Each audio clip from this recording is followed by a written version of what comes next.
मुस्लिम शरीफ में हदीस है, नबी इस्लाम ने फरमाया हमेशा अपने से नीचे वाले लोगों को देखो, यूं तुम्हें अल्लाह की नेमतों के ऊपर कनात नसीब होगी, सब्र आ जाएगा।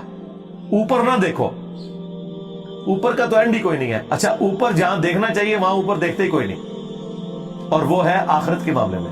उधर कहते सी बड़े गुनहगार किथे नबी सल्लल्लाहु अलैहि वसल्लम उन्हां दे सहाबा, ठीक है, यानी वो ये कह रहे थे असीं ते बुझाल पढ़ना जे, सानू ये ना कहो कि अबू बकर उमर उस्मान अली के रास्ते पे चले। जहां हमें कोशिश करनी चाहिए आला दर्जे की कि हम पैगंबरों का पड़ोस जन्नत में हासिल करें, वहां कहते असीं ते बड़े गुनहगार, और दुनियावी मामलात में दूसरी तरफ चल पड़ता है। ये इंसान अपने आप को धोखा दे रहा होता है, इससे ज्यादा कुछ नहीं है। और नबी इस्लाम ने बिल्कुल अपोजिट इसके तालीमात दी हैं। बुखारी मुस्लिम में हदीस है, ऐ अल्लाह मोहम्मद और आले मोहम्मद को बस इतना ही रिस्क देना कि उनकी रूह और जिस्म का रिश्ता बरकरार रहे, बस सांसें मेरी चलती रहे, इतना रिस्क काफी है। बुखारी मुस्लिम दोनों में हदीस है, अम्मा आयशा सलामुल्लाहि अलैहा कहती हैं कि बाजुकात 1 महीना, बाजुकात 2-3 महीने भी गुजर जाते थे, हमारे घर चूल्हा नहीं जलता था, 2 काली चीजों खजूर और पानी के ऊपर गुजारा होता था, और वो भी टनों टन नहीं, 2 खजूरें सुबह 2 शाम के वक्त, ये टोटल खुराक थी। और एक मीठा पानी का प्याला जो उस जमाने में कई मीलों से पैदल भर के लाना पड़ता था, तकलीफ दे काम था, इसलिए पानी भी कोई थोक के हिसाब से नहीं था जो आज आप टूटियां खोल देते हैं। पानी मीठा भी एक इशू था। ये टोटल उनका एक सरमाया था। और फिर वो रिकत अंगेज हदीस जो बुखारी मुस्लिम की है, जब नबी इस्लाम अपनी बीवियों से नाराज होकर घर के ऊपर वाले हिस्से में शिफ्ट हो गए, जिसमें सिर्फ एक मशकीजा कोने में लटक रहा था और एक बर्तन पानी वाला और एक चटाई, और उस पर नबी इस्लाम आराम फरमाते, और आपके ऊपर कुर्ता भी कोई नहीं था, सिर्फ तहमत बांधी हुई थी। आप लेटे में, हजरत उमर इजाजत लेके जब गए, आपने ईला किया था, 1 महीने तक बीवियों से नाराज हुए थे, क्योंकि बीवियों ने डिमांड की थी कि अब तो हमें वुसअत हो चुकी है, हमारा खर्चा बढ़ाएं। लेकिन हुजूर तो फकर की जिंदगी गुजार रहे थे, और फिर अल्लाह ताला ने अपने नबी का साथ दिया है, उनकी बीवियों का साथ नहीं दिया। सूरतुल अहज़ाब की आयत नाजिल की, क्या नबी अपनी बीवियों से फरमा दो कि अगर तुम दुनिया और उसका माल चाहती हो तो आओ, मैं तुम्हें ये माल देके रुखसत कर देता हूं, तलाक दे देता हूं, और अगर तुम अल्लाह, उसका रसूल और आखिरत का घर चाहती हो तो इसी तरह गुजारा करना होगा, क्योंकि अजर भी तो डबल होने वाला है ना। तो नबी इस्लाम 1 महीने तक नाराज रहे घर की छत पे।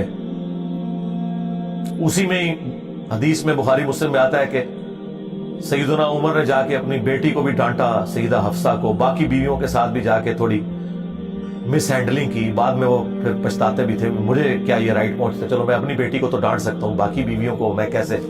लेकिन वो हुजूर की मोहब्बत में, आप पता है हजरत उमर तो फिर मेरे से ज्यादा जज्बाती थे। तो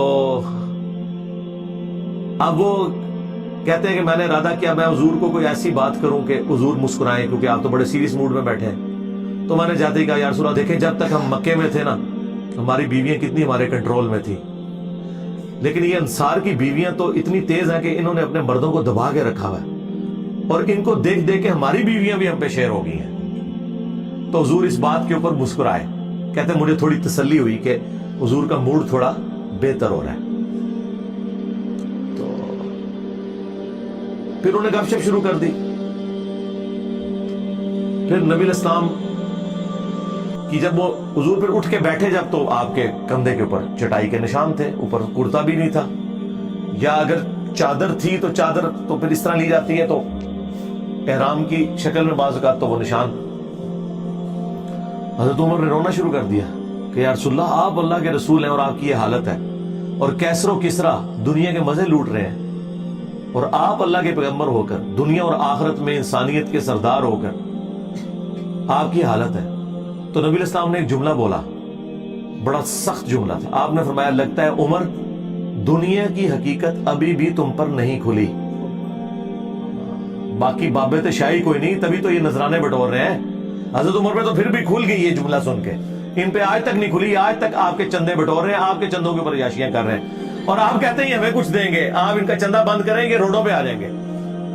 हाँ, वो कहते से ना बाबा जी के लोहर एक बाबा पाल रहे हैं, मैं क्या बाबे का चंदा आज बंद करो, इन्हें मजारा होते कुत्ते फिरन के, सफाई करने वाला भी तो लपेगा। हाँ, लंगर खवाना दूर दी गल, कुत्ते फिरन के होते। نبی الاسلام نے فرمایا لگتا ہے عمر ابھی بھی دنیا کی حقیقت تم پر نہیں کھلی، کیا تم اس بات پہ راضی نہیں ہو کہ کیسر و کسرا یعنی رومنز اور پرشینز کے بادشاہ دنیا کے مزے لوٹیں اور ہم آخرت کی سعادت لوٹیں؟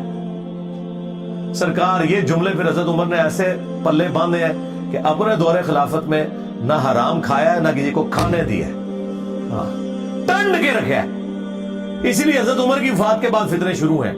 انہوں نے بنو امیہ کو چھپانے کے لیے کہا کہ حضرت عثمان کی وفات فتنوں کا آغاز ہے، نہیں، حضرت عمر کی شہادت۔ بخاری مسلم میں حدیث ہے میری امت اور فتنوں کے درمیان دروازہ عمر ہے، جب یہ دروازہ توڑ دیا جائے گا تو امت پہ فتنے شروع ہو جائیں گے۔ اور وہ فتنہ یہ تھا کہ حضرت عمر کی زیرو ٹالرنس تھی، یعنی کہ مجھ سے زیادہ سخت تھے وہ، نہ حرام کھاتے تھے نہ کھانے دیتے تھے، زیرو ٹالرنس تھی، مینجمنٹ بڑی اسٹرانگ تھی۔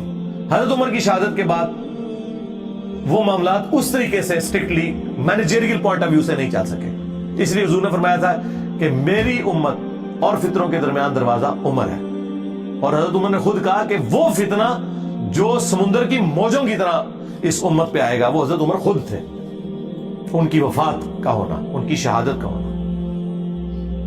اور بخاری مسلم میں الفاظ ہیں، حذیفہ بن یمان رازدار رسول یہ حدیث بیان کر رہے ہیں کہ وہ دروازہ توڑا جائے گا، کھولا نہیں جائے گا، یعنی حضرت عمر کو قتل کیا جائے گا۔